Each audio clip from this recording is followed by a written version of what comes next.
Hay algo que en Cuba se ha normalizado demasiado: el vivir agotados. Y no hablo solamente del cansancio físico, hablo de ese desgaste mental que provoca tener que organizar tu vida entera alrededor de la incertidumbre. Saber cuándo cocinar por si se va la corriente, dormir pendiente de si regresa la corriente, calcular cuánto tiempo aguanta la comida en el refrigerador, pensar constantemente dónde cargar el teléfono, cuándo bombear agua o cómo sobrevivir otra noche de calor sin ventilador.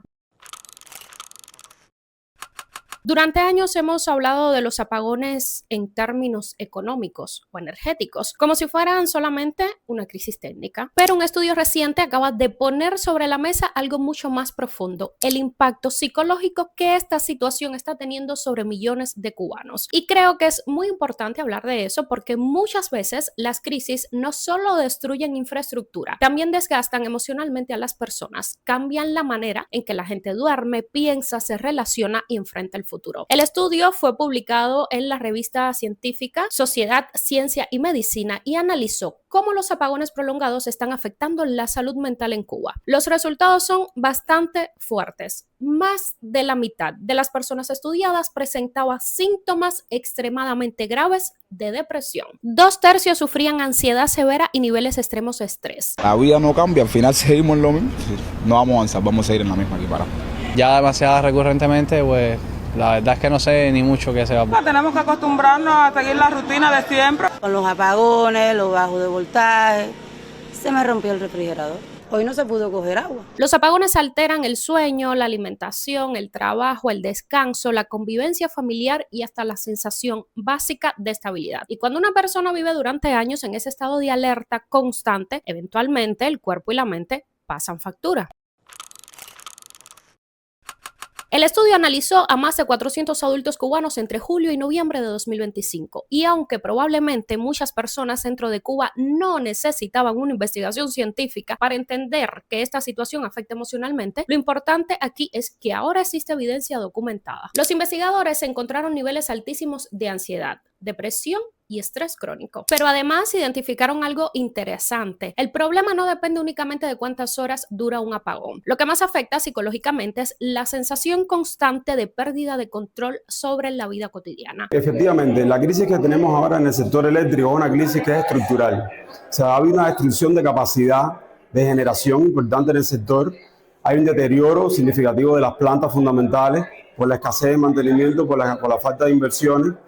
Revertir eso a corto plazo no es posible. Cuando una persona no puede planificar cosas básicas como el dormir, el cocinar o el estudiar o conservar comida, el cerebro entra en un estado de tensión permanente y eso tiene consecuencias reales sobre la salud mental. La solución técnica para el problema existe, pero esa solución lleva tiempo y lleva muchos recursos sostenidos, invertidos durante mucho tiempo. Ahora, a corto plazo, lo que puede haber es una mitigación de la situación tan grave, extrema que tenemos en este momento.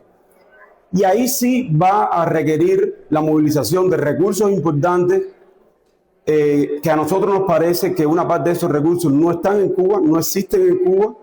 Va a ser necesaria la participación de actores externos, gobiernos, instituciones financieras internacionales, para proveer una especie de recursos de emergencia que permitan muy rápidamente, por ejemplo, instalar capacidad adicional.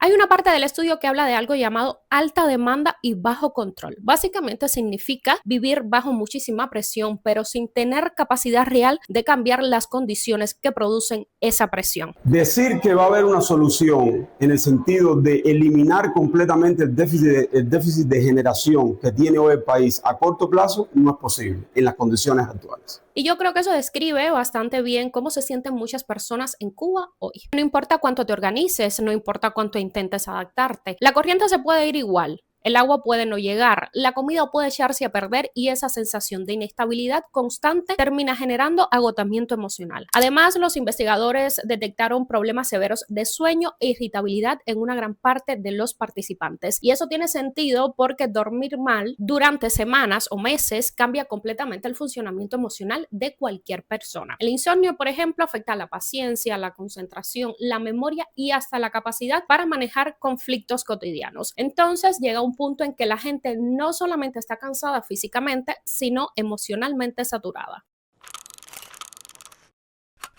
una de las cosas más peligrosas de vivir durante tanto tiempo en crisis es que la gente empieza a normalizar niveles de sufrimiento que en cualquier otro contexto serían considerados inaceptables. En Cuba ya existe toda una cultura alrededor del apagón. La gente organiza los horarios para cocinar cuando viene la corriente, o se adapta a dormir poco, aprende a resolver constantemente, y aunque esa capacidad de adaptación muchas veces se presenta como resistencia o fortaleza, también tiene un costo psicológico enorme, porque sobrevivir permanentemente consume energía mental. Y hay algo importante aquí: el cuerpo humano necesita estabilidad para sentirse seguro, necesita rutina, descanso, previsibilidad. Cuando todo eso desaparece durante años, la ansiedad deja de ser una reacción puntual y se convierte en una forma de vida. Mucha gente vive hoy anticipando el próximo problema, incluso antes de que ocurra. Hay personas que sienten ansiedad apenas oscurece porque saben que probablemente viene otro apagón. Otras duermen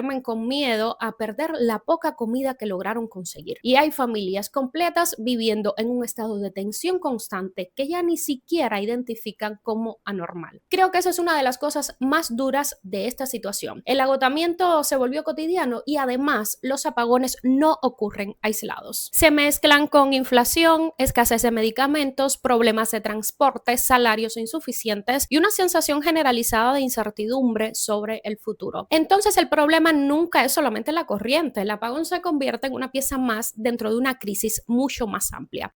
Mira, estoy haciendo un video. Que esta gente no ve nada. Mira cómo estamos. Como en la era primitiva. Lo único que falta es la vela. El quinqué.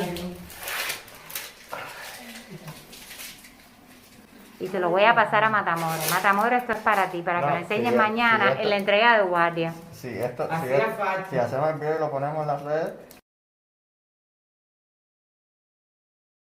No es nada más para Matamoros. La seguridad del Estado ahí. Pues, no, es nada más.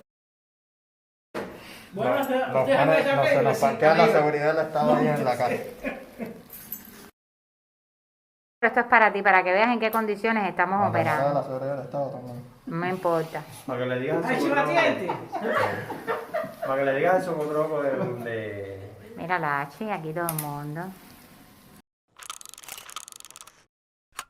Algo que también revela el estudio es que los jóvenes presentan niveles particularmente altos de ansiedad y depresión. Y creo que eso tiene muchísimo sentido cuando uno piensa en cómo ha crecido esta generación en Cuba. Muchos jóvenes han vivido prácticamente toda su vida en medio de crisis acumuladas. Crecieron escuchando discursos sobre resistencia y sacrificio, mientras veían como cada año se hacía más difícil construir un proyecto de vida estable. Entonces el agotamiento no viene solamente del calor o de la falta de electricidad, también viene de la sensación de estancamiento.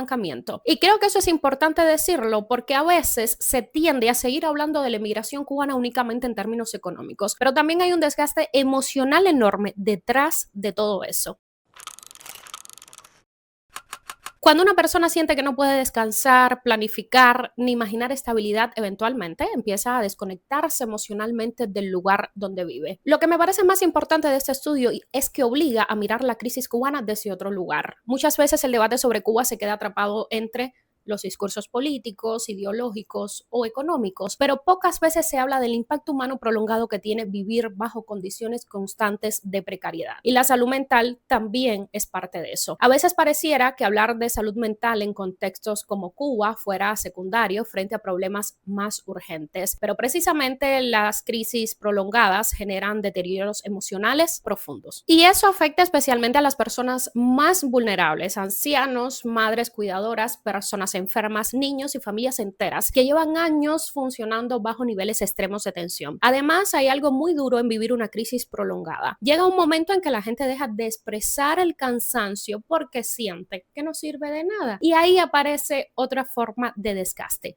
la resignación. Es el momento en que muchas personas ya no esperan mejoras reales, sino simplemente resolver el día siguiente. ¿Cuánto tiempo puede vivir una sociedad entera bajo presión constante sin que eso tenga consecuencias emocionales profundas? Creo que mucha gente afuera de Cuba todavía ve los apagones como una molestia temporal, como un problema técnico cualquiera, pero para los cubanos que quedan en la isla, eso significa reorganizar todos los días de su vida alrededor de una crisis que parece no terminar nunca. ¿Sientes que el agotamiento ya se volvió parte de la normalidad? te leo en los comentarios. Y si este tipo de contenido te interesa, comparte este vídeo, suscríbete al canal y activa la campanita. Recuerda que aquí te cuento las noticias como una amiga bien informada. Nos vemos en el próximo reporte.